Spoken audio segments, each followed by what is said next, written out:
A, धन्यवाद सञ्जिलाजी। मेरो आज प्रस्तुति चाहिँ 5 चरणमा हुनेछ। सुरुमा चाहिँ म परिचय दिन्छु।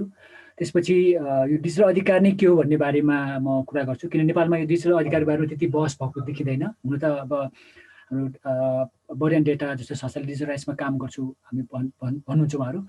अनि त्यसपछि नेपालमा यो जुन विभिन्न नीतिहरू छ, त्यसमा चाहिँ यो डिजिटल राइट्सको के प्रावधान छ भन्ने कुरा गर्छु। अनि ती नीतिहरू, ऐनहरू कार्यान्वयन हुँदाखेरि कसरी कार्यान्वयन भइरहेको छ र त्यसमा के समस्या देखिएको छ भन्ने कुरा गर्छु र अन्तिममा निष्कर्ष दिनेछु। परिचय। अहिले चाहिँ नेपालमा इन्टरनेटको पहुँच बढिरहेको छ। अहिले कोभिड-19को कारणले पनि हामीले पर्सन टु पर्सन कुरा गर्न या काम गर्न गाह्रो भएको छ र त्यो हुँदाखेरि हामीले मान्छे चौतारीको कार्यक्रम पनि जुममा गर्दैछौँ। यो अनलाइनमा चलिरहेको छ र विद्यार्थीहरूको क्लास पनि अहिले अनलाइनमै भइरहेको अवस्था छ। त्यति मात्र होइन, मान्छेले आफ्नो कुरा व्यक्त गर्नलाई पनि अनलाइन नै प्रयोग गर्ने, फेसबुक, ट्विटर प्रयोग गर्ने भइरहेको छ र त्यो हुँदाखेरि त्यसरी आफ्नो अभिव्यक्ति दिँदाखेरि केही व्यक्तिहरू समातिएका हामीले उदाहरणहरू पनि देख्छौँ। त्यो मात्र होइन, अहिले चाहिँ हामीले सोसियल मिडियामा चाहिँ मान्छेहरूले आफ्नो व्यक्तिगत विवरणहरू छताछुल्ल नै राख्ने चलन पनि छ होइन। अर्कोतिर नेपालमा सरकारले अब भर्खरै अहिले फेरि नागरिक एपको कुरा आइरहेको छ, फेरि लन्च भएको छ होइन। त्यसरी सरकारले अनि प्राइभेट कम्पनीहरूले हाम्रो डेटा चाहिँ लिइरहेको छ, त्यसको प्रयोग गरिरहेको छ। अनि यस्तो अवस्थामा चाहिँ नेपालमा यो डिजिटलको बारेमा, डिजिटल संसारको बारेमा कस्तो नियमन भएको छ भने यसो हेर्ने प्रयास गरेको हो। अनि मैले चाहिँ यो डिजिटल अधिकारलाई बुझ्ने प्रयास गरेको छु र डिजिटल अधिकारलाई चाहिँ हामीले यसरी बुझ्दा हुन्छ। सिम्पली चाहिँ अब हाम्रो रियल वर्ल्डमा चाहिँ हाम्रो यो अभिव्यक्ति स्वतन्त्रता हुन्छ। हामीले आफ्नो आफूलाई लागेको कुरा भन्ने पाउने, हाम्रो आफ्नो व्यक्तिगत कुराहरू चाहिँ गोपनीय राख्न पाउने भन्ने अधिकार हुन्छ। यस्तो फन्डामेन्टल राइट्स चाहिँ डिजिटल संसारमा चाहिँ कस्तो छ भनेर यो डिजिटल राइट्सको रूपमा मैले सिम्पली लिन खोजेको हो र मैले चाहिँ यो डिजिटल अधिकारको अवस्था नेपालमा कस्तो छ भनेर जान्न खोजेको हो। त्यसको लागि यो डिजिटल अधिकारको बारेमा भएका केही नीतिहरूमा के छ अनि त्यसको कार्यान्वयन कसरी भइरहेको छ र कार्यान्वयन हुँदा के समस्या भएको छ भन्ने मैले हेर्न खोजेको छु। मैले मुख्यतः 2टा कुरा हेर्न खोजेको छु। एउटा चाहिँ अभिव्यक्ति स्वतन्त्रता भयो, अर्को गोपनीयता र त्योसँगै डाटा प्रोटेक्सनको कुरा पनि।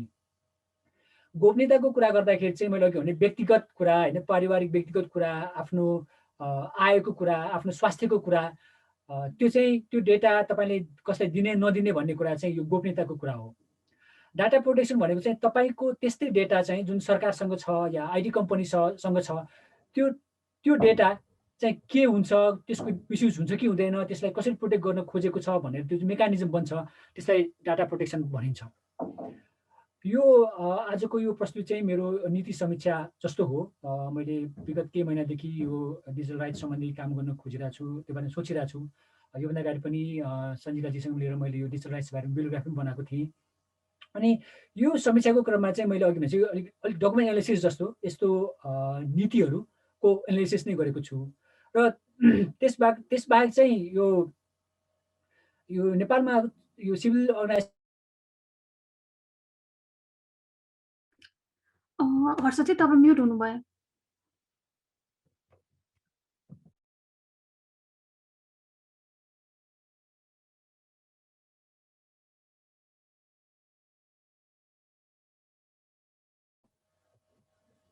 कसरी अनम्युट भएछ? हजुर, अहिले ठिक छ। त्यो मैले गरेको होइन जस्तो लाग्छ, त्यही पनि ठिकै छ। त्यो विधिको कुरा गर्दाखेरि चाहिँ मैले अघि भन्दै थिएँ कि नेपालमा यो विभिन्न ऐन नियमहरू आउँदाखेरि विभिन्न सिभिल सोसाइटी अर्गनाइजेसनहरूले आफ्नो तर्फबाट समीक्षा गर्ने त्यो चलन छ। त्यस्ता यो रिपोर्टहरू पनि मैले हेरेको छु र त्यसबारेमा आएका भनौँ न यो ऐन नीतिहरूको बारेमा आएको यो लेखहरू पनि मैले पढेको छु, हेरेको छु। र मैले नीति भन्दाखेरि मेन त संविधानको कुरा, त्यसपछि ऐन नियमावली होइन, अर्को विनियमहरू त्यो पनि हेरेको छु र अरू पोलिसीको कुरा पनि म गर्छु। अब म डिजिटल अधिकारको कुरा गरौँ। यो डिजिटल अधिकारले के भन्ने भने चाहिँ अलिक कसरी बुझ्ने भन्ने अलिक गाह्रो नै छ र त्यसमा मान्छेहरूले जस्तै भनौँ अब अरू अरू अधिकार जस्तै तपाईँले चाहिँ यो इन्टरनेटमा पहुँच हुँदैमा त्यो डिजिटल अधिकार हो कि होइन, तपाईँले 24 घन्टा तपाईँसँग इन्टरनेट भयो भने त्यो अधिकार प्राप्त भएको हो कि होइन, फेरि यो अधिकार चाहिँ नागरिकको अधिकार हो कि अब आइटी कम्पनीले आफूले बिजनेस गर्न पाउने अधिकार हो कि भन्ने यो डिबेटहरू भइरहेकै छ। तैपनि केही विद्वानहरूले चाहिँ केही निश्चित प्रिन्सिपलहरूलाई चाहिँ डिजिटल अधिकारको रूपमा लिएको छ। एउटा चाहिँ व्यक्ति स्वतन्त्रता, अनि गोपनीयता, अनि पहुँचको कुरा पनि, एक्सेसको कुरा पनि गरेको छ। र अहिले चाहिँ यो डिजिटल राइट्सको बारेमा भर्खरै एउटा राम्रो लेख आएको छ भनौँ जर्नलमा। त्यसमा चाहिँ डिजिटल राइट्सलाई 4 तरिकाले हेर्न सकिन्छ भन्ने छ। पहिलो चाहिँ यो चाहिँ प्रोटेक्सन अफ नेगेटिभ राइट्स भनेको छ। यो नेगेटिभ राइट्स भनेको चाहिँ जस्तै हामी कहाँ संविधानले केही कुरा हामीलाई अधिकार दिएको छ, त्यो अधिकारलाई चाहिँ सरकारले कुण्ठित गर्ने, त्यो हेर्दाखेरि चाहिँ त्यो चाहिँ डिजिटल राइट्स हो। त्यो कुण्ठित गर्न पाउँदैन भने जुन हामी पैरवी गर्छौँ त्यो एक प्रकारको डिजिटल राइट्स हो। त्यसमा चाहिँ अब व्यक्ति स्वतन्त्रता होला, गोपनीयताको कुरा मुख्य, ती कुराहरू चाहिँ डिजिटल राइट्स हो भन्ने एउटा धारणा भयो। अर्को चाहिँ डिजिटल राइट्स भनेको पोजिटिभ राइट्स पनि हो भन्छ, र त्यो चाहिँ सरकारले त्यो इन्टरनेटमा एक्सेस दिनुपर्छ। किनभने अहिले हामी कहाँ पनि सरकारले आफ्नो सुविधाहरू इन्टरनेटबाट दिन खोजिरहेको छ। मैले भर्खर नागरिक एप्सको कुरा गरेँ, हामी कहाँ चाहिँ गभर्नेन्सको आइडियाहरू पहिलेदेखि नै आएको हो होइन।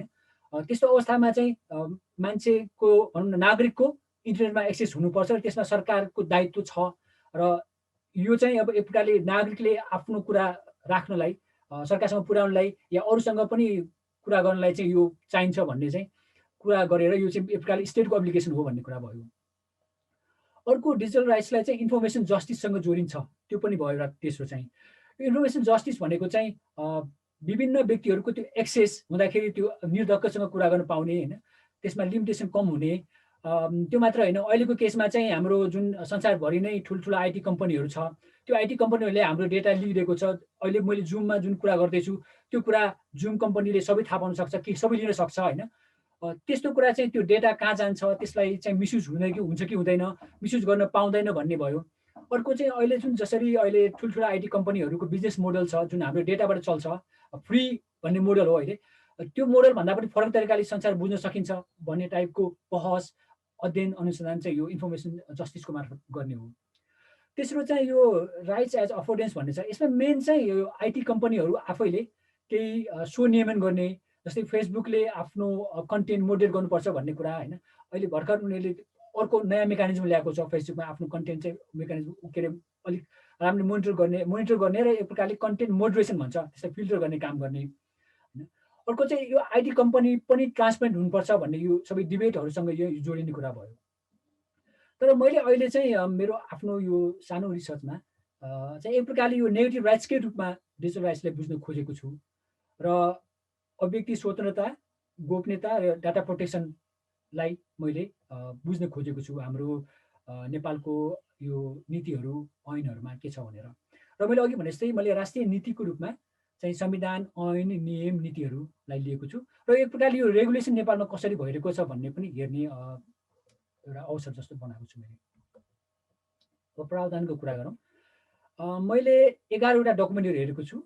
पहिलोमा संविधान, नेपालको संविधान अहिलेको 72 सालको, अनि फ्रेमवर्क पनि हेरेको छु, डिजिटल नेपाल फ्रेमवर्क 2019, नीति, सूचना प्रविधि नीति, अनि ऐन, विद्युतीय कारोबार ऐन, मुलुकी अपराध संहिता ऐन 2074, वैयक्तिक गोपनीयता सम्बन्धी ऐन 2075, राष्ट्रिय परिचय पत्र तथा पञ्जीकरण ऐन 2076, अनि वैयक्तिक गोपनीयता सम्बन्धी नियावली यो पनि आइसकेको छ 2077, अनि विधेयकमा सूचना प्रविधि विधेयक र नेपाल विशेष सेवा विधेयक, अनि विनियावलीमा नेपाल दूरसञ्चार प्राधिकरणको इन्टरनेट इमेल सहित सेवा सञ्चालन सम्बन्धी विनियावली 2077, त्यो यी 11वटा डकुमेन्ट हेरेको छु। र यो डकुमेन्ट एनालिसिसमा चाहिँ हामीले हेर्दाखेरि के देखिन्छ भने यो सबै डकुमेन्टमा संविधान चाहिँ सबभन्दा माथि हुन्छ, किनभने संविधान देशको या देशमा नागरिकको हक अधिकारको कुरा त्यसमा हुन्छ, र जुन अधिकार त्यहाँ दिएको हुन्छ त्यो अधिकारलाई चाहिँ कसरी अब मेटेरियलाइज गर्ने काम चाहिँ ऐनबाट हुनुपर्छ। त्यो पारित भएपछि त्यो ऐन बन्छ, अनि त्यो ऐनको आधारमा नियावली बन्छ, विनियावली बन्छ। विधेयक चाहिँ हामीलाई थाहा छ, जुन मैले अघि ऐन भने, ऐनको अगाडिको रूप चाहिँ विनियम जस्तो यो विधेयक हो, विधेयक चाहिँ हो। विधेयक चाहिँ अहिले अघि जुन यो सूचना प्रविधि विधेयक र नेपाल विशेष सेवा विधेयक छ, त्यो विधेयक चाहिँ अहिले पार्लियामेन्टमै छ र आज म यो विधेयकको जुन प्रावधानको कुरा गर्नेछु त्यो चाहिँ बाहिर आएको एउटा ड्राफ्टमा आधारित हो। सायद योभन्दा अगाडि पनि त्यो गइसकेको हुनसक्छ र यदि पछि भविष्यमा यी विधेयकहरू आयो भने त्यो प्रावधानहरू नहुन पनि सक्छ, त्यो चेन्ज पनि हुनसक्छ। अर्को चाहिँ यो डकुमेन्टहरूमा यो फ्रेमवर्क र नीति चाहिँ कानुनी चाहिँ होइन। फ्रेमवर्कमा मेन त यो डिजिटल नेपाल फ्रेमवर्कमा नेपालमा इन्टरनेटको विकास, पहुँच कसरी बढाउने, विभिन्न सेक्टरमा त्यो कसरी युज गर्ने भन्ने एउटा प्रोग्राम जस्तो हो। अनि नीति पनि ठ्याक्कै कानुन चाहिँ होइन, त्यहाँ केही कुरा प्रिन्सिपलहरू स्वीकार गरिन्छ, त्यसको आधारबाट चाहिँ पछि केही ऐन पनि बन्न सक्छ होइन, ऐनहरू बन्ने चाहिँ चान्सेस छ। अब म अभिव्यक्ति स्वतन्त्रतामा जान्छु। मैले अघि भने जस्तै जुन आफूलाई लागेको कुराहरू डिजिटल वर्ल्डमा भन्न पाउने अधिकारको कुरा चाहिँ यो अभिव्यक्ति स्वतन्त्रता हो। डिजिटलको कुरामा नेपालको संविधान 2072मा हामीलाई थाहा छ यो मौलिक हक र कर्तव्य अन्तर्गत स्वतन्त्रताको हकको कुरा गरेको छ। त्यसमा विचार र अभिव्यक्ति स्वतन्त्रता चाहिँ नागरिकसँग हुन्छ भन्ने छ। अब त्यसैसँग जोडेर चाहिँ हामी कहाँ अब यसलाई चाहिँ यो निरपेक्ष हुँदैन, एब्सोल्युट हुँदैन भन्ने संसारभरिको ट्रेन्ड हो। त्यस अनुसार चाहिँ नेपालमा यो मनासी प्रतिबन्ध या रिजनेबल रेस्ट्रिक्सन पनि छन्। मुख्यतः यो नेपालको सार्वभौमसत्ता, यो भौगोलिक अखण्डता, राष्ट्रियता, स्वाधीनतामा असर पार्ने खालको, अनि जाति सम्प्रदायको सम्बन्धमा खलल पार्न नहुने, जातीय विभेद गर्न नपाउने, श्रमपति अवहेलना गर्न नपाउने, गाली बेइज्जती गर्न नपाउने, अनि अदालतको अवहेलना गर्न नपाउने होइन, अपराध गर्न दुष्टान गर्ने, अनि सार्वजनिक शिष्टाचार र नैतिकतालाई प्रतिकूल हुने चाहिँ केही पनि काम इन्टरनेट मार्फत गर्न पाइँदैन। यो चाहिँ रेस्ट्रिक्सन हो। अब नीतिमा पनि यो केही हदसम्म यो भनौँ अभिव्यक्ति स्वतन्त्रतालाई चाहिँ प्रिन्सिपलको रूपमा चाहिँ स्वीकार गरेको छ। सूचना सञ्चार प्रविधि नीति 2072मा त्यति धेरै कुरा त गरेको छैन। एक दुई ठाउँमा चाहिँ यो वैचारिक स्वतन्त्रता चाहिँ हुने भन्ने चाहिँ कुरा गरेको छ। त्यही अनुसार चाहिँ साइबर सुरक्षा नीतिहरू बनाउने भन्ने चाहिँ कुरा गरेको छ। मैले अघि भने चाहिँ फ्रेमवर्क चाहिँ यो नेपालमा इन्टरनेटलाई चाहिँ विभिन्न सेक्टरमा कसरी प्रयोग गर्ने भन्ने प्रोग्राम जस्तो बनाएको हो। त्यसमा 8वटा कुरा गरेको छ। डिजिटल फाउन्डेसन, कृषि, स्वास्थ्य, शिक्षा, ऊर्जा, पर्यटन र वित्तीय फाइनेन्स र सहरी पूर्वाधार भन्ने छ।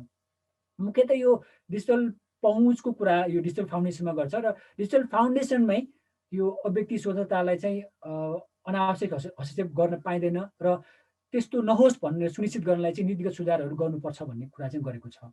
मैले अघि भने चाहिँ यो फ्रेमवर्क चाहिँ ठ्याक्कै यो हाम्रो ऐन जस्तो होइन। अब हामी ऐनमा जाउँ।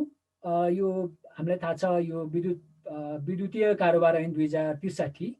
हुन त यो चाहिँ विद्युतीय कारोबारलाई भरपर्दो र सुरक्षित बनाउने सोचले आएको हो। तर यसमा हाम्रो अभिव्यक्ति स्वतन्त्रताका कुरा पनि केही छन्। यो चाहिँ हामीले पत्र पत्रिकामा पनि धेरै विवाद भएको, पत्रकार मान्छेले पनि क्वेसन उठाइरहेको छ।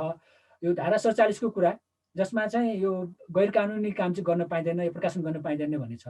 त्यसमा पहिलो चाहिँ कानुनले प्रकाशन तथा प्रसारण गर्न नपाउने कुरा गर्न नपाउने। अर्को चाहिँ सार्वजनिक नैतिकता र शिष्टाचार विरुद्ध सामग्री प्रसार गर्न नपाउने भन्ने छ। अर्को चाहिँ कसैप्रति घृणा वा द्वेष पनि फैलाउन नपाउने भन्ने छ। त्यस्तै यो जाति या सम्प्रदाय बीचको सुमधुर सम्बन्धलाई खलल पार्न नपाउने भन्ने छ, जुन संविधानबाट आउने कुरा हो। र यस्तो गरेमा 1 लाख रुपियाँसम्म जरिवाना वा 5 वर्षसम्म कैद वा दुवै सजाय हुन सक्ने भन्ने कुरा पनि गरेको छ। त्यस्तै यो काम चाहिँ दोहोऱ्याउँदै गएमा पटक पटक गरेमा त्यो एकपटक पछि चाहिँ देरी रूपमा त्यो सजाय चाहिँ बढ्दै जान्छ भन्ने कुरा पनि यो ऐनमै गरेको छ। यो सँगै यसपछि चाहिँ अर्को चाहिँ मुलुकी अपराध संहिताको कुरा हो। त्यसमा पनि यो मेन चाहिँ 2टा कुरा गरेको भनौँ, 2-3वटा कुरा। एउटा चाहिँ फौजदारी कसुर परिच्छेदमा यो राज्य विरुद्ध कसुरमा चाहिँ सरकारको काम कारबाहीलाई चाहिँ यो निराधार वा अप्रमाणित कुरा देखाई नेपाल सरकारप्रति घृणा द्वेष अवहेलना फैलाउन पाउँदैन भन्ने छ। त्यस्तै यो तर त्यसमा के भनेको छ भने यस्तो अवस्थामा स्वस्थ र मर्यादित आलोचना चाहिँ गर्न नपाउने चाहिँ होइन, पाउँछ भन्ने पनि छ। त्यस्तै परिच्छेद 5मा सार्वजनिक हित, स्वास्थ्य, सुरक्षा, सुविधा र नैतिकता विरुद्धको कसुर भन्नेमा मेन चाहिँ यो अश्लील किताब प्रचार बिक्री वितरण गर्ने निकासी गर्ने पैठारी गर्ने होइन विज्ञापन गर्न नपाइने भन्ने छ र यदि त्यो गरेमा 1 वर्षसम्म कैद वा 10,000 रुपियाँसम्म जरिवाना वा दुवै हुन सक्ने भन्ने प्रावधान चाहिँ यो मुलुकी अपराध संहितामै छ जसले चाहिँ एक प्रकारले यो अभिव्यक्ति स्वतन्त्रतालाई कुण्ठित गर्ने केही मेकानिजमहरू चाहिँ हामी कहाँ देखिन्छ त्यसपछि हामी विधेयकमा जाउँ यो सूचना प्रविधि विधेयकको मैले अघि कुरा गरेको थिएँ सुस्सा यो मेन त साइबर अपराधलाई नियन्त्रण गर्न आएको हो र सँगसँगै सामाजिक सञ्जाल हामी कहाँ फेसबुक ट्विटर भनौँ सामाजिक सञ्जाललाई चाहिँ व्यवस्थित र मर्यादित बनाउन भनेर आएको हो यसमा धेरै प्रावधानहरू छ त्यसमा धेरै विवाद भइसकेको छ होइन अघि मैले भनेको छु यो अहिले संसदमा छ यो त्यसमा एउटा कुरा चाहिँ साइबर बुलिङको कुरा गरेको छ जसमा चाहिँ व्यक्तिलाई निरन्तर रूपमा हैरानी गर्ने जिस्काउने हतोत्साहित गर्ने अपमान गर्ने वा हप्काउन नपाइने भन्ने छ र अर्को चाहिँ अघि यो संविधानबाट आएको कुरा आयो राष्ट्रिय अखण्डता राष्ट्रिय सुरक्षाको कुरालाई चाहिँ त्यो खलल पार्ने अनलाइन मार्फत गर्नलाई चाहिँ साइबर आतङ्क भनेको छ र अर्को चाहिँ यो यौन चाहिँ दुर्व्यवहार चाहिँ गर्न पाइँदैन भन्ने जुन राम्रै हो त्यो चाहिँ लेखेको छ अर्को चाहिँ अश्लील सामग्रीको उत्पादन सङ्कलन अघिकै कुरा हो त्यो गर्न पाइँदैन भन्ने पनि छ त्यो कुरा सबैतिर जोडिएकै हुन्छ तर यसमा चाहिँ यो बाल यौन जन्य सामग्री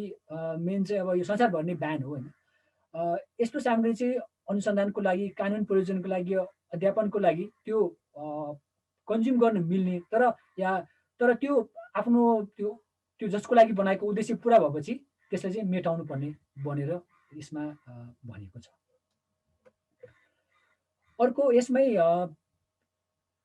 यो विद्युतीय प्रणालीको दुरुपयोग गर्न नहुने भन्ने छ यसमा पनि अघिकै यो संविधानकै कुरा जस्तै हो यो सार्वभौम सत्ता धार्मिक समुदायमा घृणा होइन भेदभाव गर्न नपाउने श्रमको अवहेलना गर्न नपाउने अपराध गर्न दुष्कर्म गर्ने नपाउने होइन यो शान्ति सुरक्षा भङ्ग गर्ने नपाउने सार्वजनिक सदाचारको कुरा त्यो गरेको छ त्यसबाहेक यो अपराध या मानव बेचबिखन गर्न नपाउने अनलाइन मार्फत भन्ने छ र अर्को चाहिँ कानुन यो अलिक इन्ट्रेस्टिङ छ कानुनले बन्देज लगाएका सामग्रीको बिक्री वितरण गर्न नपाउने यो भेग नै छ होइन अर्को चाहिँ हामीलाई थाहा छ यो विधेयक आएपछि विवाद भएको कुरा चाहिँ यो सामाजिक सञ्जाल चाहिँ दर्ता गर्नुपर्छ भन्ने कुरा विभाग यो चाहिँ आइटी डिपार्टमेन्ट हो त्यसमा दर्ता हुनुपर्छ र त्यो हुन्छ हुँदैन भन्ने अलिक विवाद नै भइरहेको छ होइन त्यसमा मुख्य चाहिँ यो जुन ऐन बमोजिम कसुर ठहर्ने विषयवस्तु यदि सामाजिक सञ्जालमा देखियो या गर्न लागेको थाहा भयो भने चाहिँ विभागले यो हटाउन भनेर सूचना दिन सक्ने यो सामाजिक सञ्जाल सञ्चालकहरूलाई भन्ने छ जुन अब त्यो सम्भव होला नहोला अर्कै कुरा हो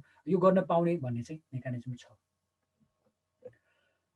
अर्को सामाजिक सञ्जालमा के गर्न पाउँछ भन्ने के पाउँछ पाउँदैन भन्ने विषयमा अघि जस्तै यो धेरै कुरा संविधानबाट आएको कुरा हो होइन नेपालको सार्वभौम सत्ता अनि यो वर्गीय यो धार्मिक समुदाय बिचमा घृणा फैलाउने कुरा जातीय भेदभाव गर्न नपाउने कुरा अनि कानुनले रोकेको कुरा गर्न नपाउने कुरा सामाजिक सद्भाव र नैतिकतालाई प्रतिकूल असर पार्ने कुरा चाहिँ गर्न नपाउने भन्ने छ त्यस्तै व्यक्तिलाई जिस्काउने झुक्याउने हतोत्साहित गर्ने हप्काउने घृणा उत्पन्न गराउने प्रापकलाई भ्रमित पार्ने खालको सामग्री पनि प्रसार गर्न पाइँदैन भन्ने छ त्यस्तै कानुनले बिक्री वितरण गर्न नदिने सामग्रीहरू त्यसको विज्ञापन प्रकाशन गर्न नपाउने भन्ने छ अर्को चाहिँ बिना तथ्य वा आधार कसैको चरित्र हत्या गर्न पाइँदैन गाली बेइज्जती गर्न पाइँदैन भन्ने पनि छ अर्को चाहिँ अब यो ऐन विपरीत अन्य के कार्य गर्न नपाउने भन्ने छ र केही गरे चाहिँ अघि मैले भने जस्तै केही यो विवाहको केसमा यो सामाजिक सञ्जाल यो जसले चलाउँछ तिनीहरूलाई चाहिँ निर्देशन दिन मिल्ने भन्ने कुरा गरेको छ अब विनियावलीको कुरा गरौँ विनियावलीमा चाहिँ इन्ट्रेस्टिङ छ यो चाहिँ नेपाल दूरसञ्चार प्राधिकरणले ल्याएको विनियावली हो त्यसमा चाहिँ यो इन्टरनेट सेवा प्रदायकहरूले मान्नुपर्ने एउटा शर्त चाहिँ इन्ट्रेस्टिङ छ त्यसमा के भनेको छ भने ठमा सेवा प्रदायकले अश्लील उत्तेजनात्मक एवं समाजमा विकृति फैलाउने तथा राष्ट्रिय हितमा बाधा पुर्याउने खालका दृश्य चित्र लेख जस्ता सामग्रीहरू इन्टरनेट मार्फत प्राप्त गर्न तथा प्रसार गर्न नपाउने व्यवस्था गर्नुपर्ने छ भनेर त्यो त्यसमै भनेको छ जसको मतलब चाहिँ यो आइएसपीलाई एउटा बाध्य नै बनाएको छ कि जुन अब एक प्रकारले अघि मैले त्यो संविधानमा दिएको जुन त्यो रिजनल रेस्ट्रिक्सन छ त्यसको आधारमा चाहिँ यस्तो सामग्री चाहिँ दिन मिल्दैन र एक प्रकारले यसको कारणले चाहिँ अब यो आइएसपीहरूले मोनिटर गर्नुपर्ने एउटा बाध्यता पनि आइपरेको छ जसको कारणले अब अभिव्यक्ति स्वतन्त्रतामा असर पार्ने सम्भावना पनि धेरै छ। सारमा भन्नुपर्दा हाम्रो अभिव्यक्ति स्वतन्त्रताको कुरा गर्दाखेरि अब संविधानदेखि विभिन्न विद्युत प्राधिकरण विद्युत प्राधिकरण भन्ने मैले विद्युतीय कारोबार ऐन, सूचना प्रविधि विधेयक, नेपाल दूरसञ्चार प्राधिकरण, इन्टरनेट सेवा सञ्चालन विनियावली, यस्ता कुरामा चाहिँ यो के हदसम्म प्रत्याभूत गरेको छ। तर त्यसमा पनि के गरी त्यो रोक्न सक्ने मेकानिजमहरू बनाएको देखिन्छ। र मुख्यतः अघि मैले भने चाहिँ साइबर आतङ्क, साइबर बुलिङ, होइन, यो शिष्टाचार र नैतिकताको नाममा चाहिँ अभिव्यक्ति स्वतन्त्रतालाई रोक्न सक्ने, होइन, कुण्ठित गर्न सक्ने भन्ने चाहिँ हाम्रो विभिन्न नीतिमा नै देखिन्छ। अब गोपनीयताको हक र डाटा प्रोटेक्सनतिर म लाग्छु। हामीलाई थाहा छ संविधानमै यो धारा 28मा गोपनीयताको हक छ, जसमा कुनै पनि व्यक्तिको जीव, आवास, सम्पत्ति, लिखत, तथ्याङ्क, पत्राचार र चरित्र सम्बन्धी विषयको गोपनीयता कानुन बमोजिम बाहेक त्यो अतिक्रमण गर्न पाइने छैन भन्ने छ। त्यस्तै मैले अघि भनेको थिएँ नीतिमा पनि गोपनीयता सम्बन्धी कुरा छ। यो सूचना तथा सञ्चार प्रविधि नीतिमा मेन चाहिँ यो साइबर सुरक्षासँग जोडेर चाहिँ गोपनीयतालाई स्वीकार गर्नुपर्ने, होइन, त्यसलाई बचाउनु पर्ने भन्ने कुरा लेखिएको छ। त्यस्तै यो डिजिटल नेपाल फ्रेमवर्कमा पनि यो अभिव्यक्ति स्वतन्त्रता त्यसमा धेरै कम छ, तर यो गोपनीयता र डाटा प्रोटेक्सनको बारेमा धेरै नै कुरा लेखेको छ र त्यसको लागि चाहिँ नियमनकारी फ्रेमवर्क पनि बनाउनु पर्छ भनेर त्यहाँ भनिएको छ। अब ऐनमा जाउँ। यो राष्ट्रिय परिचय पत्र तथा पञ्जीकरण ऐन 2076, यो राष्ट्रिय परिचय पत्र भनेको चाहिँ यो नेपालमा अहिले बिस्तारै लागू गर्न खोजिरहेको भनेको त्यो परिचय पत्र बाँड्न खोजिरहेको छ, जसमा चाहिँ विभिन्न व्यक्तिहरूको आफ्नो यो वैयक्तिक विवरण हुने र त्यसबाहेक जैविक विवरण पनि हुन्छ है। यसमा चाहिँ यो मेन चाहिँ यो राज्यको सेवा दिनलाई भनेर आएको हो र अब एक प्रकारले सुरक्षा पनि, नागरिकको सुरक्षा पनि यो जुन परिचय पत्र छ त्यसबाट गर्न सकिन्छ भन्ने कुरा गरेको छ। त्यसमा चाहिँ यो वैयक्तिक विवरण हुन्छ, नाम, ठेगाना, आमाबाबुको नाम होला, पेसा अनि आय त्यो हुने। त्यसबाहेक जैविक सूचना पनि हुन्छ, जसमा चाहिँ व्यक्तिको स्पष्ट मुखाकृति भएको डिजिटल तस्बिर अनि दुवै हातका 10 औँलाको विद्युतीय छाप अनि आँखाको नानी आइरिस भन्छ त्यसको पनि फोटो, त्यसको पनि हुने। अर्को चाहिँ हस्ताक्षर पनि हुने। यो हुने चाहिँ अब बिस्तारै लागू गर्न खोजिरहेको छ सरकारले, बानिरहेको छ। अनि त्यसमा चाहिँ यो जुन इन्फर्मेसन अब पाउँछ त्यो इन्फर्मेसन चाहिँ विद्युतीय तथ्याङ्क भण्डारमा त्यो व्यवस्थापन गर्नुपर्ने, त्यो सुरक्षा कसरी गर्ने भन्ने त्यहाँ मेकानिजमहरू केही दिएको छ। र इन्ट्रेस्टिङ कुरा चाहिँ यो जैविक तथा वैयक्तिक विवरण चाहिँ यो विभागले रुजु गर्न पाउने र पहिचान त्यो घेर्न पाउने भन्ने पनि छ। र त्यसबाहेक चाहिँ यो केही निकायले माग्यो भने चाहिँ, मेन चाहिँ अब सरकार निकायले माग्यो भने चाहिँ त्यो दिन सकिने भन्ने छ। त्यो कस्तो अवस्थामा भन्दाखेरि कसैलाई कसुर लाउँदाखेरि या अभियोजन हुँदाखेरि र अदालतले मागेमा वा सम्बन्धित व्यक्तिले मागेमा चाहिँ त्यो दिनुपर्छ भन्ने चाहिँ त्यो यो ऐनमै लेखेको छ। अब फेरि मुलुकी अपराध संहितामा जाउँ। यसमा पनि वैयक्तिक गोपनीयताको बारेमा धेरै नै दिएको छ। विशेषतः व्यवसायिक गोप्य अनि तस्बिर, चिठी, टेलिफोन, खानतलासी र आवासमा मान्छे घरमा चाहिँ अनधिकृत रूपमा जान नपाउने भन्ने लेखेको छ।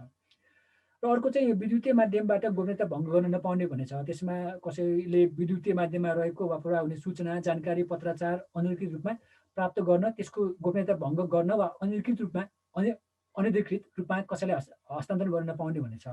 र सो गरेमा 2 वर्षमा कैद वा 20,000 रुपियाँसम्म जरिवाना वा दुवै सजाय हुनेछ भन्ने पनि लेखिएको छ। यो अपराध संहितामा भएको कुरा हो, जसको बारेमा नेपालमा धेरै बहस पनि भएको थियो, होइन। अब गोपनीयता सम्बन्धी हामी ऐनमा जाउँ। त्यसमा यो मुख्यतः यो व्यक्तिको जीव, आवास, सम्पत्ति, लिखित तथ्याङ्क, पत्राचार, चरित्र सम्बन्धी विषयलाई को गोपनीयताको लागि आएको, साथसाथै त्यो सूचना कसरी संरक्षण गर्ने र सुरक्षित उपयोग गर्ने भन्ने यो एक प्रकारले डाटा प्रोटेक्सन पनि त्यहाँ अलिअलि जोडेको छ। त्यसरी आएको हो यो ऐन।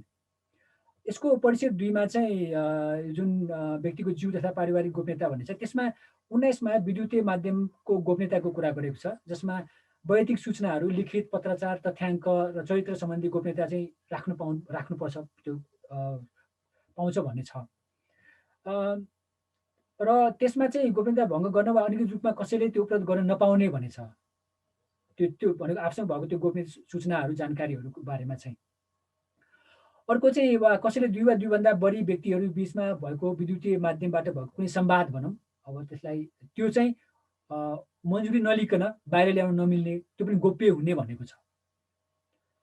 तर त्यसमा सार्वजनिक रूपमा गर्ने भाषण जस्ता कुराहरू चाहिँ त्यो चाहिँ यो प्राइभेसीभित्र पर्दैन भन्ने छ।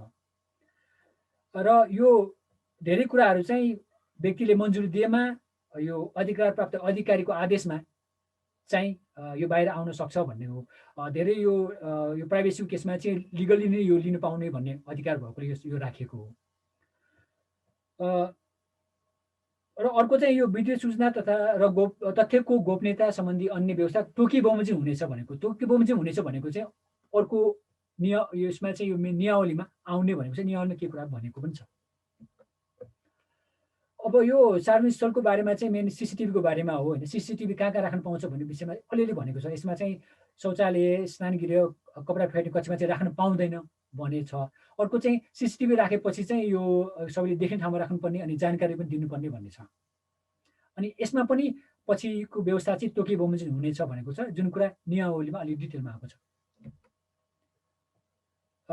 यो वैयक्तिक सूचनाको बारेमा चाहिँ यो यसमा के भनेको छ भने यो यसलाई सुरक्षा गर्नलाई या लिने बेलामा जो व्यक्तिसँग लिएको हो त्यो व्यक्तिलाई चाहिँ त्यो बारेमा जानकारी दिनुपर्ने, त्यो कहिले लिएको, कुन विषय वस्तुको आधारमा लिएको होइन, कुन प्रकृतिको यो डाटा हो, कुन विधिबाट लिएको हो र सूचनाको गोपनीयता चाहिँ कसरी त्यो सुनिश्चित गरिन्छ भन्ने कुरा चाहिँ भन्नुपर्छ भन्ने छ। अनि सङ्कलित सूचनालाई चाहिँ सुरक्षा कसरी गरिन्छ भन्ने कुरा त्यो व्यक्तिलाई भन्नुपर्छ भन्ने कुरा पनि छ। अघि भने जस्तै यो सूचना चाहिँ त्यही व्यक्तिसँग लिनुपर्ने, तर नाबालक र यसमा होस ठेगान नहुने भनेको छ। ती व्यक्तिहरूको केसमा चाहिँ संरक्षक वा महत्त्वपूर्ण व्यक्ति भनेको छ, उनीहरूसँग लिन मिल्ने भन्ने छ। र यो कानुन बमोजिम मात्र यो सूचनाहरू लिन पाउँछ भनेको त्यो पनि अख्तियार प्राप्त व्यक्ति या संस्थाले मात्र लिन पाउँछ भनेको छ।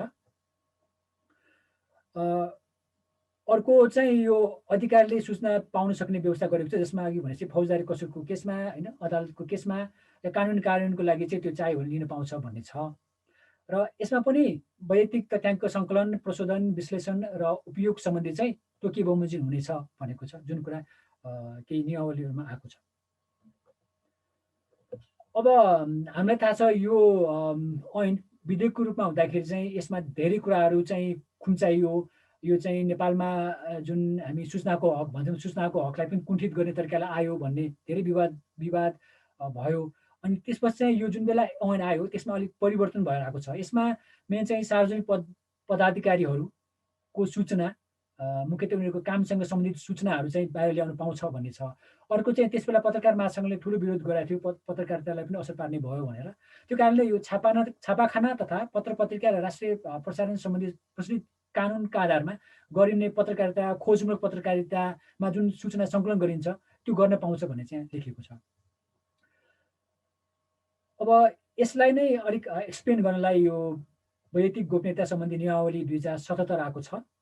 यसमा 5 मा विद्युतीय तथ्याङ्कको गोपनीयताको कुरा गरेको छ, सीसीटीभी क्यामेरा जडानको कुरा गरेको छ। त्यसमा इन्ट्रेस्टिङ चाहिँ के भने सीसीटीभी जडान गर्ने बेलामा पुलिसमा जानकारी दिनुपर्ने, अनि सीसीटीभी फुटेज पनि तपाईँले पब्लिकमा त्यसै ल्याउन नपाउने भन्ने कुराहरू गरेको छ होइन। तथ्याङ्क सङ्कलनको कुरा छ, प्रशोधनको बारेमा पनि छ, तथ्याङ्कको उपयोगको बारेमा छ, अनि सूचना सच्याउन पाउने भन्ने पनि छ। यदि त्यहाँ मिस्टेक छ भने सच्याउन पाउने भन्ने छ। हुन त त्यहाँ पनि सच्याउने बेलामा यदि तपाईँले सुविधा लिइसकेको भने त्यहाँ चाहिँ अलिक गाह्रो हुने भन्ने त्यहाँ प्रावधानहरू पनि छ। अब विधेयकमा जाउँ, मुख्यतः नेपाल विशेष सेवा विधेयक। यसमा इन्ट्रेस्टिङ चाहिँ यो नेपालको सुरक्षासँग जोडेर आएको यो विधेयक हो। यसमा चाहिँ यो संवेदनशील वा विद्युतीय सङ्केत वा विवरणलाई निगरानी, अनुगमन र इन्टरसेप्सन गर्न तथा अभिलेख राख्न पाउने भनेर अधिकार दियो। र यसले सरकार या जुन निकाय छन् तिनीहरू चाहिँ धेरै पावरफुल हुन्छ, जसको बारेमा पनि त्यो गर्न सकिन्छ, उनीहरूको गोपनीयता भङ्ग गर्न सकिन्छ भन्ने चाहिँ अहिले नेपालमा बहस भइरहेको छ। यो चाहिँ यो विधेयकमा यो प्रावधान छ। सूचना प्रविधि विधेयकमा पनि यो गोपनीयताको बारेमा छ। मेन चाहिँ यो वैयक्तिक विवरण कानुन बमोजिम मात्र लिन पाउने र जुन प्रयोजनको लागि लिएको हो त्यही प्रयोजनको लागि मात्र प्रयोग गर्न पाउने भन्ने त्यहाँ प्रावधान पनि छ। र केही गरी खास प्रयोजनको लागि केही व्यक्तिसँग त्यस्तो डेटा लियो भने त्यो डेटा पछि काम सिधेपछि 30 दिनभित्र नष्ट गर्नुपर्छ भन्ने पनि लेखिएको छ। र र डाटा प्रोटेक्सनको कुरा गर्दाखेरि यसमा सूचनाको गोपनीयताको अक्षुण्णता रहने भन्ने कुरा पनि गरेको छ र इन्क्रिप्ट गरेर राख्नुपर्ने, जो कारणले सजिलै मान्छेले एक्सेस गर्न नपाउने। र अर्को चाहिँ नेपाल बाहिर त्यो सूचना नजाओस् भन्ने चाहिँ त्यो मेकानिजम बनाउनु पर्ने भन्ने चाहिँ यो विधेयकमा छ। अब मैले अघि भने जस्तै यो पछि आउँदाखेरि के हुन्छ हामीलाई थाहा छैन। यसरी अब सारमा हेर्दाखेरि यो प्रावधानहरू, यो गोपनीयता र डिजिटल प्रोटेक्सनको चाहिँ छ हामी कहाँ, होइन, नभएको होइन। अनि व्यक्तिको जीव, आवास अनि सम्पत्ति, लिखत, तथ्याङ्क, पत्राचार, चरित्र सम्बन्धी चाहिँ गोपनीयता हुन्छ भनेको छ। र नेपालको संविधान हेर्दाखेरि अब वैयक्तिक गोपनीयता सम्बन्धी ऐन अनि नियमावली, सूचना प्रविधि विधेयक हेर्दाखेरि त्यहाँ केही प्रावधानहरू छ। र यो हेर्दाखेरि चाहिँ 3 तरिकाले यो डाटा प्रयोग गर्न सकिने भन्ने देखिन्छ। एउटा चाहिँ स्वीकृति लिएमा, जो व्यक्तिको डेटा हो उसँग स्वीकृति लिएमा, वा कानुन बमोजिम अधिकार प्राप्त अधिकारीले, अर्को अदालतको आदेशले पाउँछ भन्ने चाहिँ त्यो देखिन्छ। र के अवस्थामा चाहिँ कन्ट्रोल गर्न सक्ने या त्यो लिन सक्ने भन्ने चाहिँ प्रावधान हामी यहाँ देख्छौँ। अब कार्यान्वयनतिर लाग्छु। अघि मैले कुरा गरेको थिएँ कि नेपालको संविधानले नै केही मनासिब प्रतिबन्धहरू, रिजनल रेस्ट्रिक्सन राखेको छ। हुन त मैले अघि भने चाहिँ अभिव्यक्ति स्वतन्त्रता भनेको कहीँ पनि एब्सोल्युट हुँदैन भनिन्छ, होइन। अघि भने जस्तै नेपालमा यो सार्वभौम सत्ताको कुरा, अखण्डताको कुरा, राष्ट्रियताको कुरा, अनि जाति बीचको, धर्म समुदाय बीचको सम्बन्ध खलल नपाउने कुरा, होइन, पार्न नपाउने कुरा, जाति विभेद गर्न नपाउने कुरा, गाली बेजती, होइन, सबै कुराहरू त्यहाँ सार्वजनिक शिष्टाचार, नैतिकताको प्रतिकूल चाहिँ गर्न नपाउने भनेर भनेको छ। तर इन्ट्रेस्टिङ चाहिँ के भने केही व्यक्तिहरूले यो प्रावधान चाहिँ धेरै नै भेग भयो, यो चाहिँ विभिन्न तरिकाले अर्थ्याउन सकिन्छ भनेर कुरा गरेको पाइन्छ। एक त नेपालमा जस्तै मैले उदाहरण दिन खोजेको उज्जवल आचार्य र सन्तोष सिग्देलजीले यो नेपालमा यो जुन 72 सालको संविधान छ त्यसको प्रावधान को बारेमा अनुसन्धान गर्दाखेरि यो कुरा स्पष्ट रूपमा भनेको छ कि यो जुन यो अन्तर्राष्ट्रिय मानव अधिकारको प्रावधान छ, यो भनेको international covenant on civil and political राइट्सको जुन 1903 आर्टिकल 1903 मा त्यहाँ पनि रेस्ट्रिक्सन दिन भनेको केही हदसम्म त्यहाँ केही बन्देज लगाउन सकिन्छ भन्ने छ। मेन त मान्छेको एक प्रकारले रेपुटेसनको केसमा, होइन, अनि नेसनल सिक्युरिटीको केसमा, पब्लिक अर्डरको केसमा, अनि हेल्थको अवस्थामा चाहिँ गर्न सकिन्छ भन्ने छ। तर त्यस्तो अवस्थामा चाहिँ कानुनले भन्नुपर्ने त्यो पुरै आवश्यक छ भन्ने चाहिँ प्रुफ हुनुपर्छ भन्ने कुरा चाहिँ छ, होइन, जसको कारणले अब नेपालको संविधानलाई हेर्दाखेरि विभिन्न मान्छेले विभिन्न तरिकाले व्याख्या गर्न सक्ने त्यो चाहिँ सम्भावना देखिन्छ। र नेपालकै संविधानकै यो प्रावधानको बारेमा विभिन्न अधिकारीले आफ्नो किताबमा चाहिँ यसलाई चाहिँ द प्रिन्सिपल अफ के अरे प्रोपोर्सनालिटीको आधारमा चाहिँ हेर्नुपर्छ। यो भनेको चाहिँ राज्यले चाह्यो भन्दैमा संविधानले दिएको अधिकारलाई पुरै कन्ट्रोल गर्न मिल्दैन। त्यो कन्ट्रोल गर्ने बेलामा चाहिँ पब्लिक इन्ट्रेस्ट हो कि होइन, त्यो आवश्यक छ कि छैन भन्ने हेर्नुपर्ने हुन्छ भन्ने हो। यो प्रिन्सिपल प्रोपोर्सनालिटी चाहिँ एक प्रकारले राज्यका विभिन्न निकायमा हुने मान्छेको अधिकारलाई कसरी कम गर्दै जाने र एक प्रकार पब्लिकमा त्यो अधिकारलाई चाहिँ अलिक कसरी बढाउन सकिन्छ भन्ने सोचेर त्यो आएको हो। मेन चाहिँ मैले भने त्यो आउँछ कि आउँदैन भन्ने कुरा, भने पब्लिक इन्ट्रेस्टमा लाई हेरेर चाहिँ त्यो गर्नुपर्छ भन्ने छ, जुन चाहिँ अहिलेको संविधानमा त्यो देखिँदैन। र यही कुराहरू जुन मनासिब प्रतिबन्ध भन्ने छ, यसले नै नेपालको अभिव्यक्ति स्वतन्त्रतालाई चाहिँ एक प्रकारले म्यानेज गरेको देखिन्छ भनौँ, होइन। यसकै छाप चाहिँ ऐन नियमहरूमा देखिन्छ। अब यसको राम्रो उदाहरण चाहिँ विद्युतीय कारोबार ऐन हो, इलेक्ट्रोनिक ट्रान्जेक्सन एक्ट, जसको आधारबाट चाहिँ यो सिएमआरको रिसर्च अनुसार डिसेम्बर सन् 2019 सम्ममा 180 भन्दा बढी केसहरू भएको छ। अब हामी सबै केसहरू जान्न मिल्दैन, केही केसहरू त मेरो विचारमा जालसाजीको बारेमा पनि छ, यो डिजिटल ट्रान्जेक्सनमा हुने विभिन्न अपराधको बारेमा पनि छ। मैले चाहिँ 2टा उदाहरण दिन चाहन्छु। एउटा उदाहरण चाहिँ यो सार्वजनिक शिष्टाचार र नैतिकताको बारेमा हो। यो चाहिँ 2075 चैतमा को कुरा हो। त्यस बेला चाहिँ यो मस्ती टक टाइम का सञ्चालक, कार्यक्रम सञ्चालक र मोडललाई समातेको थियो। त्यो युट्युब च्यानलमा उनी मात्र होइन, अरू मोडलहरूको पनि यो उनीहरूको यौनसँग सम्बन्धित कुराहरू, उनीहरूको आफ्नो अनुभवको बारेमा कुरा गरिन्थ्यो। त्यो त्यो तपाईँले त्यति हेर्न पाउनु भएको छैन होला। तर त्यसमा युट्युबमा पनि त्यहाँ कमेन्ट गर्ने मान्छेहरूले चाहिँ कसैले चाहिँ यो पुरै यो अशिष्ट भयो, अनैतिक भयो भन्ने कुरा पनि गरेका छन्। कसैले चाहिँ यो पनि अभिव्यक्ति स्वतन्त्रता हो, उनीहरूले आफ्नो कुरा भन्न पाउँछ भन्ने कुरा पनि गरेको छ। मलाई भनेपछि त्यसबेला यो विद्युतीय कारोबार ऐनका आधारमा तिनीहरू समातिएको पनि थियो। अब यसमा हेर्दाखेरि चाहिँ यो सार्वजनिक शिष्टाचार र नैतिकता भनेको के हो भन्ने कुरामा चाहिँ यो बहस गर्नुपर्ने विषय भएको छ भनौँ। अर्को चाहिँ यो गाली बेइज्जती र जातीय द्वेषको कुरामा यो प्रणेश गौतमको केस हो यो 2076 जेठ 24मा। यसमा चाहिँ प्रणेश गौतमले मिम नेपालको युट्युब च्यानलमा वीर विक्रम 2 भन्ने फिल्मको रिभ्यू गरेको थियो। त्यो रिभ्यू आएपछि त्यसका निर्देशक कलाकारहरूले आफ्नो मान प्रतिष्ठामा असर पर्यो र त्यसमा एकजना कलाकारको उनको जातीय कुरा पनि अलिअलि जातीय रूपमा होच्याउने काम पनि गरेको थियो। त्यो भयो भनेर प्रहरीमा उजुरी पर्यो र त्यसपछि प्रणेश गौतम समाते पनि। र त्यसबेला पनि नेपालमा बहस भयो कि कसैले चाहिँ त्यसलाई गाली बेइज्जती हो भन्यो, एक प्रकारले त्यसै होच्याएर कुरा गर्न मिल्दैन, अलिक सभ्य भएर कुरा गर्न सकिन्छ, आलोचना पनि सभ्य भएर गर्न सकिन्छ भन्ने कुरा पनि गरे। कोही मान्छेले चाहिँ यो ठट्यौली शैली हो, यसरी पनि रिभ्यू गर्न सकिन्छ। अर्को चाहिँ अब यी दुवै चाहिँ निर्देशक र कलाकारहरू थिए, त्यो हुँदाखेरि उनी पब्लिक फिगरहरूको आलोचना गर्न पाउँछ भन्ने डिबेट पनि भयो। र यो दुईवटा कुराले चाहिँ के देख्यो भने नेपालमा यो सार्वजनिक शिष्टाचार या नैतिकता या गाली बेइज्जतीको कुरा, जातीय द्वेषको कुरा पनि मैले अघि भनेपछि विभिन्न इन्टरप्रिटेसन गर्न सक्ने अब भन्ने कुरा चाहिँ देखिएको छ र यो बारेमा धेरै बहस गर्नुपर्ने देखिन्छ। अब म अर्को उदाहरण दिन चाहन्छु। अहिले नेपालमा अनलाइन पोर्न ब्यान छ। 2075 असोज 5मा मुख्यतः मुलुकी अपराध संहिता ऐन 2074 र प्रचलित कानुन भनेको छ, त्यसको आधारमा नेपालमा पोर्न ब्यान भएको हो। र त्यसबेला चाहिँ तपाईँले हेर्नुभयो भने यहाँ जुन महिलाको विरुद्धमा जुन भयोलेन्स भएको थियो भनौँ, त्यो चाहिँ त्यो कारणले झन् बढ्छ भनेर त्यो सोचमा नेपालमा पोर्न ब्यान भएको हो। र अहिले तपाईँले यस्तो मेसेज पाउनुहुन्छ, यो चाहिँ मैले गुगलमा सर्च गर्दा पाएको हो कि यी वेबसाइटहरू चाहिँ बन्द गरेको छ भनेर। अनि नेपालमा अहिले बहस के पनि छ भने यो पोर्न चाहिँ यसरी ब्यान गर्न पाउँदैन, यो चाहिँ व्यक्तिको आफ्नो स्वतन्त्रता हो भन्ने पनि छ। मुख्यतः मैले बर्यान डाटाको पब्लिकेसनहरूमा पनि देखेको छु कि यो यौन अल्पसङ्ख्यक व्यक्तिहरू या अपाङ्गहरू जसले चाहिँ डाइरेक्ट रूपमा यस्तो यौन को काम गर्न सक्दैनन् या गर्न पाउँदैनन् या अरू पनि व्यक्तिहरू, त्यस बेला चाहिँ त्यो हेरेर उनीहरूले प्लेजर लिन सक्छ, यो प्लेजरको कुरा पनि हो। या भनौँ यो चाहिँ व्यक्तिको आफ्नो अधिकारको कुरा हो भन्ने पनि पाइन्छ। यो डिबेटहरू हामी कहाँ भइरहेको छ। र अब यस्ता मान्ने व्यक्तिहरूलाई चाहिँ एक प्रकारले यो यसले चाहिँ अव्यक्ति स्वतन्त्रतालाई चाहिँ असर पारेको छ भन्ने चाहिँ देखिन्छ। अब म गोपनीयतातिर लाग्छु। मेन चाहिँ भनौँ यो राष्ट्रिय परिचय पत्र तथा पञ्जीकरण ऐन 2076 मैले अघि भनेपछि नेपालमा लागू त भइसकेको छ, परिचय पत्र बानी पनि रहेको छ, तर त्यो परिचय पत्र युजमा आएको छैन। त्यो कारणले अब के हुन्छ भन्ने कुरामा हामी भन्न गाह्रो छ।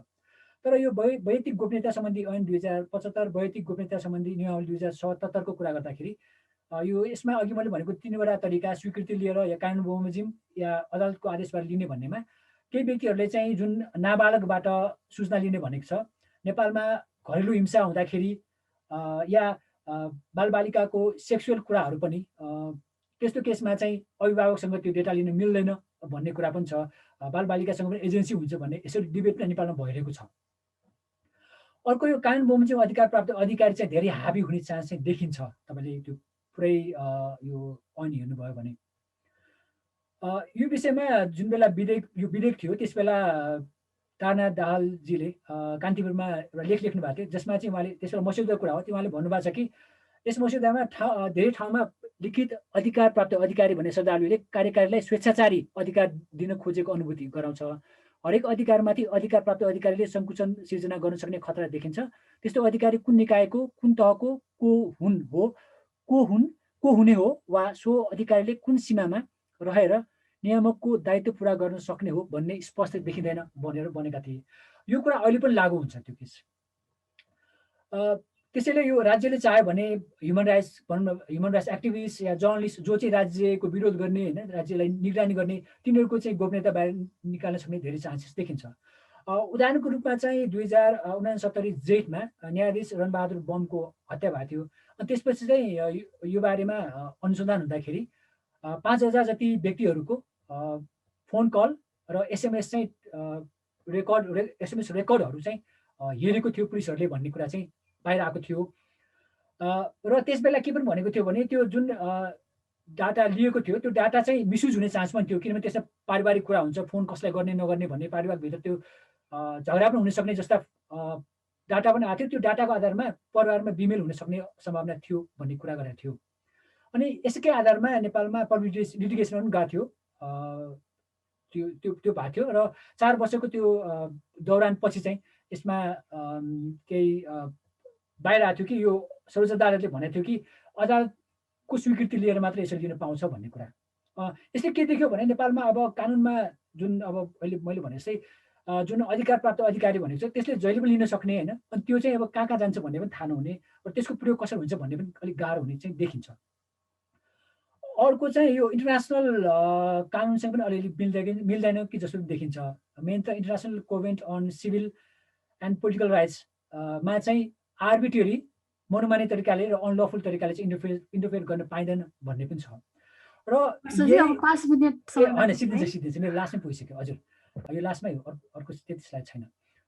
यसमा अर्को के पनि छ भने जुन जेनरल कमेन्ट नम्बर 16 भन्ने छ, यही प्रावधानलाई चाहिँ कमेन्ट गर्दाखेरि चाहिँ युएनले 1988 मा कि यो जुन डेटाहरू हुन्छ त्यो डेटा चाहिँ सरकारले लिएको डेटा चाहिँ तपाईँले रेक्टिफिकेसन चेन्ज पनि गर्न मिल्छ र हटाउनु पनि पाउँछ भन्ने कुरा गरेको छ है। यो चाहिँ मैले युएनको कुरा गरेको। अर्को चाहिँ यो सुबिन मुल्मीजीले योभन्दा अगाडि म एउटा हाम्रो बर्डन डेटा कार्यक्रम बसेको थिएँ, त्यसबेला पनि यो कुरा आएको थियो, यो विषयमा हाम्रो प्राइभेसी बारेमा ठुलो डिबेट भएको थियो। त्यो कुरा मैले सेयर गर्न खोजेको। मेरो निष्कर्ष हो मैले अघि भने चाहिँ मैले डिजिटल अधिकारलाई दुईवटा पक्षबाट हेर्ने खोजेको हो, अव्यक्ति स्वतन्त्रता र गोपनीयता डाटा प्रोटेक्सनको नजरबाट यसमा नीतिहरू कस्तो बनेको छ भनेर। हामीले अव्यक्ति स्वतन्त्रता हेर्दाखेरि चाहिँ संवैधानिक अधिकार हो यो, र नीति नियममा चाहिँ यसलाई प्रत्याबद्ध गरेको छ, तर यसमा जुन बन्देज छ त्यो सीमा चाहिँ धेरै अस्पष्ट छ र यो विषयमा अलिक बहस गर्नुपर्ने देखिन्छ। अनि गोपनीयता या डाटा प्रोटेक्सनको केसमा पनि यो संवैधानिक अधिकार हो, हाम्रो संविधानमै त्यो ग्यारेन्टी गरेको छ र यसमा केही नीति नियमहरू देखिन्छ नै। तर अब हामी कहाँ डाटा प्रोटेक्सनकै बारेमा छुट्टै ऐन चाहिँ छैन, अब चाहिन्छ चाहिँदैन अलिक बहस गर्न सकिन्छ होइन। अहिलेको जुन हाम्रो गोपनीयताको ऐन छ या नियमावली छ त्यसमा कति पुग्छ पुग्दैन भन्ने अलिक हेर्नुपर्ने हुन्छ। भर्खरै अहिले इन्डियामा चाहिँ यो डाटा प्रोटेक्सनको बारेमा बिल आउँदैछ होइन, त्यो भयो। अर्को चाहिँ मैले अघि भनेपछि यो गोपनीयताको हकको केसमा पनि अघि जुन अधिकार प्राप्त अधिकारी छ त्यसले चाहिँ त्यो धेरै अवस्थामा प्रयोग गर्न सक्ने सम्भावना चाहिँ देखिन्छ। अर्को कुरा अब इन्ट्रेस्टिङ, अब यसलाई कसरी हेर्ने भन्ने चाहिँ हामीले सोच्नुपर्ने हुन्छ। हामी धेरै एप्स प्रयोग गर्दाखेरि या कुनै सुविधा लिँदाखेरि जुन प्राइभेसी भन्ने हुन्छ, प्राइभेसी अप्सन हुन्छ, त्यो हामी ट्याक्कै टिक गर्छौँ, त्यो हेर्दै हेर्दैनौँ, किन त्यो पढ्दा पनि झ्याउ हुन्छ, बुझ्न पनि गाह्रो हुन्छ, धेरै लामो हुन्छ होइन। अब त्यस्तो अवस्थामा चाहिँ अब यो जुन हाम्रो आइटी कम्पनीहरूसँग हुने डेटा छ या सरकारसँग हुने डेटा छ त्यसको बारेमा अब यसको गोपनीयताको बारेमा अलिक बढी नै बहस गर्नुपर्ने देखिन्छ।